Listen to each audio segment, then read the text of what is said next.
I'm super excited because I just picked up a 2018 refurbished iPad Pro from the Apple Store. So in this video, I'm gonna show you what's in the box and tell you about my setup a little bit. I'm also gonna be talking about why I got the 2018 iPad Pro versus the 2020 iPad Pro. It's gonna be juicy, so let's get into it. Greetings, Aqua fam. It has been Aqua. All right, so here is the 2018 iPad Pro. I got the 256 GigaWiggle edition. So like I said, this is a refurbished version of the iPad Pro 2018. So basically it has like a fresh battery, the screen is flawless. It basically looks like a new device. And the best part is this version is like $170, $150 off on the Apple Store. These boxes are so hard to open. Maybe if I just keep shaking it to get this damn thing out. I should have done this before I started recording. So in the box, you get the iPad Pro. It's super fancy looking. It basically looks new. I really like it so far. The screen looks awesome. You can see that I just ordered a bidet on Amazon so I don't have to hoard toilet paper and get mad at all the people that are hoarding toilet paper and freak out about all that stuff. But yeah, the screen is awesome. It's so snappy. Let me show you what else is in the box first. It comes with a power block, which is the USB-C fast charger, which is awesome. And then the cable is a USB-C to USB-C cable. I also ended up getting the Apple Pencil 2, and I love that it just snaps into place on the iPad Pro like that. Then you can see that it is charging and it's already paired, good to go. First impressions, the screen is amazing. It's so fast and it has that nice ProMotion display, which I really like. So here's why I didn't want to get the 2020 iPad Pro, because the display is very similar. The form factor is basically the same. The only main differences are the 2020 iPad Pro has a fancier camera, which has a LiDAR sensor so you can scan alien balls or something. The new version of the iPad Pro from 2020 has a fancier camera that has an ultra wide in addition to an updated wide camera. And I'm sure it's better, I'm sure it's faster, but I've seen a bunch of speed tests on YouTube and a lot of people are just saying that it's not that different from a 2018 iPad Pro. So I opted to get the 2018 iPad Pro because it was cheaper and basically the same iPad. I honestly don't even really take that many photos with my iPad. I might with this one because it has a fancier camera than my previous iPad, but I don't know, I still feel like holding an iPad out to take pictures is just really clumsy feeling and my hands shake a lot because it starts getting heavy. But anyway, I'm really impressed with how fast this iPad is. You know, everything is so just like instant and just so cute, you know? You just open stuff and it's open, it's ready to go, and it just feels like you can work on stuff really fast or just check your email, you know, just open up almost anything and you can see stuff instantly. It does feel noticeably faster than my 2017 iPad Pro. The 2017 iPad Pro felt a little thinner than this, where this is definitely still thin, obviously, but I kind of like the flat feeling texture on the back. But I will say this, when it's flat on a desk or something, it's a little hard to pick it up. Like I kind of have to wiggle my hands a little bit. But overall, so far, I am super happy with the 2018 iPad Pro. I love the ProMotion on there. It feels very similar to the 2017 iPad Pro, except a little snappier, actually a lot snappier when just like scrolling through stuff and opening apps. There's so many things that are just basically instant. That looks so weird.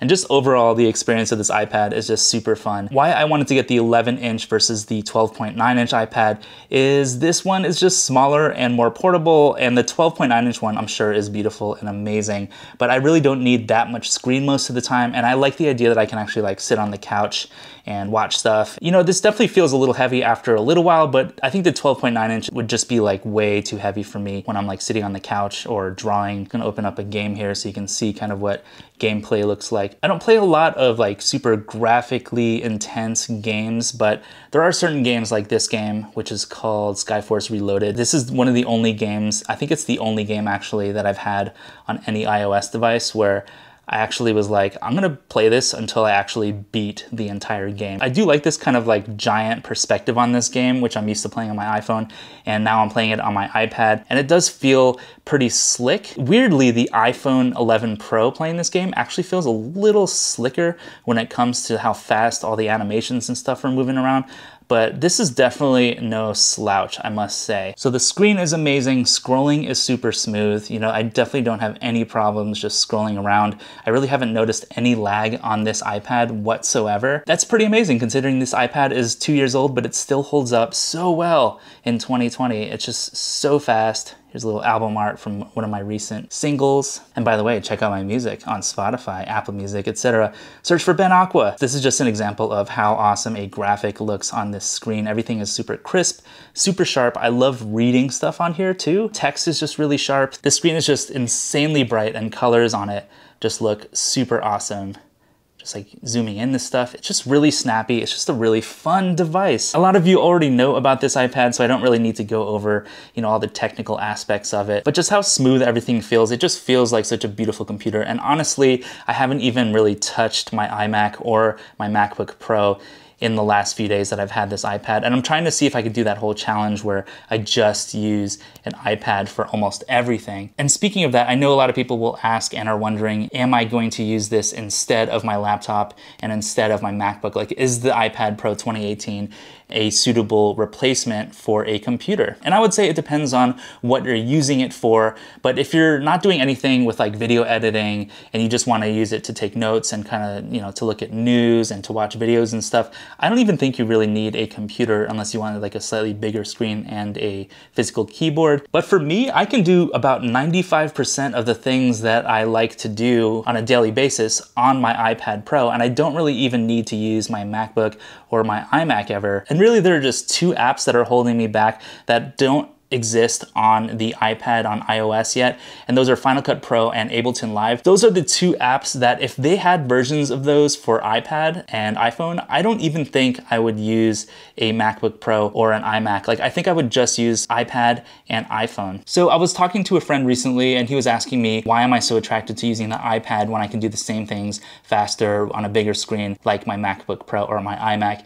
And there's something about the operating system and just like swiping around and using hand movements instead of using a trackpad the whole time. There's something that's just super awesome about using an iPhone and iPad. It's a little hard to describe, but the word fun comes to mind. Everything just feels super snappy and stuff on this iPad. I have a MacBook Pro from 2019, and even on that MacBook Pro, which is a pretty fast computer, the iPad Pro from 2018 feels even faster. Just normal stuff, just opening articles and checking out pictures and zooming in, zooming out. Just the overall experience of iOS just feels more pleasant and more accessible, more intuitive than macOS. macOS is starting to feel a little old to me, honestly. Even on a newer machine, it's just been the same thing over and over and over again. So the iPad Pro 2018 is amazing in 2020. I'm pretty confident that this iPad will be amazing even in a few more years. So that's kind of my overview of the 2018 iPad Pro in 2020. Let me know in the comments what you think, if you think I'm crazy for getting the 2018 in 2020 when I should have just got the 2020 version of the 2020 iPad Pro. That is so much to say. Why the hell did I just say all that? Like this video if you found it useful or mildly entertaining. Don't forget to subscribe. Thank you so much for watching, and I'll see you in the next video.